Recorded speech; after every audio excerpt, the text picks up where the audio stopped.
Lloydminster RCMP are asking for the public's help as they look for the man responsible for the early morning robbery of a taxi driver on Saturday. Police say it happened between the hours of 1 and 2 a.m. in the 4500 block of 49th Street. The suspect is described as a white male between the age of 30 and 35, 6 feet tall, 130 pounds, skinny with an oblong face and sunken eyes. He was last seen wearing a gray hoodie with similar colored pajama pants. Anyone with information is asked to call the Lloydminster RCMP at 306-825-6350 or Crime Stoppers. We're 3 weeks into January, and if you haven't given up on your New Year's resolution yet, stats show you might soon. According to a Toronto media outlet, only about 20% of Canadians make it through the whole year with their resolutions intact.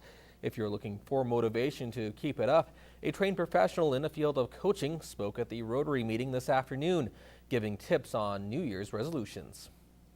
I mean, as we said, statistically, lots of people don't even make it through the first week. So if you're January 20th and you're still hanging on to those resolutions, you're doing great. So just reward yourself and keep on going. Glennis Coleman says the biggest thing you can do right now to keep your resolution is to focus on the positives you've achieved so far.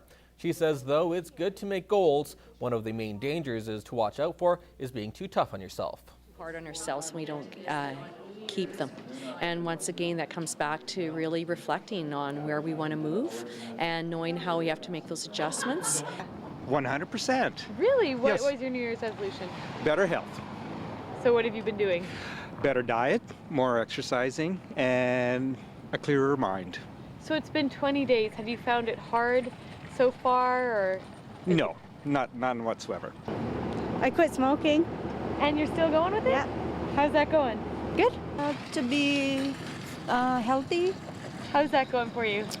Good. I just started eating vegetables. So what is your New Year's resolution? Going different places, seeing different things, travel. Yep. And so it's been 20 days and you've been doing some of that already? Yeah, just coming here today. Haven't been here in a while, so.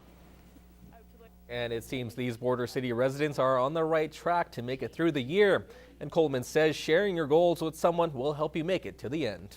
Self-commit to others, because it's harder when we're accountable to others sometimes than it is to ourselves. So, you know, if we say to a friend or a family member or a coworker that this is how I'm going to change, they can provide you with support in making that change.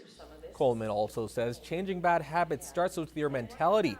And if you've changed any of those behaviors since the beginning of the year, you're doing well. Once again, the annual gun show here in Lloydminster was fully loaded. The Service Sports Centre played host to hundreds of rifles, handguns, and hunting supplies. Annika Notbait has more. This one, you put the whole gun in the sock. Corey Moore comes to show off her guns every year. And she's not just into selling them, it's a hobby. It's just a good sport. It's good to go blow some steam off by shooting some guns and nice to go hunt. Well, we carry Cooper Firearms. We're the only distributor in Canada for them, and they're handmade rifles and nobody else has them, so very accurate. About 3,000 people come through every year, and Dwayne Davison, the president of Lloydminster and District Fish and Game Association, says it's popular in this area and has been going on for more than 30 years. Well, we've got a lot of avid shooters in the area, avid hunters and outdoor people, so they quite enjoy this. And if they're looking for specialty items, we've got the exhibitors here that have that. Jeremy Perrin likes to come and compare the newest guns with his collection at home. I got some older ones that I got from my grandpa, and yeah, it's just kind of interesting to see the new and the old. A bit of hunting and target practicing. Trying to get my kids, they're getting a little bit older, so try and get them into it too.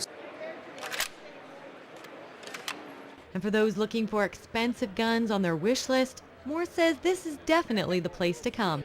They range from the $2,000 to $5,000 mark, the average ones. Annika Notbait, Newcap News. Well, it's time again to look back in retrospect this week from the archives. In this edition, Brian Hardy brings us a report on a revolutionary new hockey puck design. And we take a sentimental journey back to the golden age of Canadian television.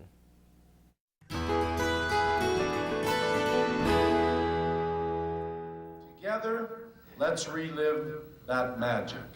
This week in 2001, we remembered one of the best-loved Canadian television shows of all time. From coast to coast on the CBC, it's Don Messer's Jubilee.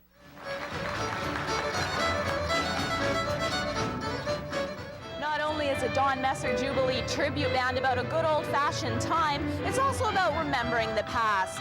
From gathering around your television set to dancing around the kitchen table to meeting Don Messer in person.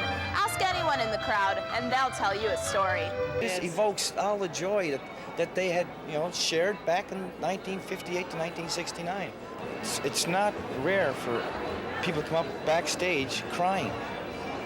Scott crying. So emotional that they're just happy that they've seen the show. At the Lloydminster Convention Centre, Anne-Marie Blackburn, NewsHour.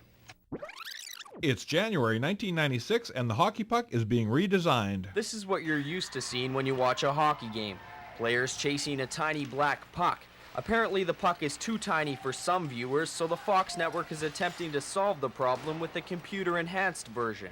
Their puck cost about $3 million to design and contains a computer chip. The chip sends a signal to the transmitter and viewers at home see a computer-enhanced trail as the puck moves. We're sure it'll receive rave reviews, but just in case, we've created the Clausen puck. Instead of fancy computer enhancement, the Clausen puck has a streamer nailed to it. The streamers create a trailer when the puck is fired around. Both pucks are easier to see, but ours is a lot cheaper. So if Fox is looking to save some money, we're not applying for a patent. Just keep the name. Joshua Clausen, NewsHour Sports. Join us next time when Internet meets Classroom on Retrospect, this week from the archives.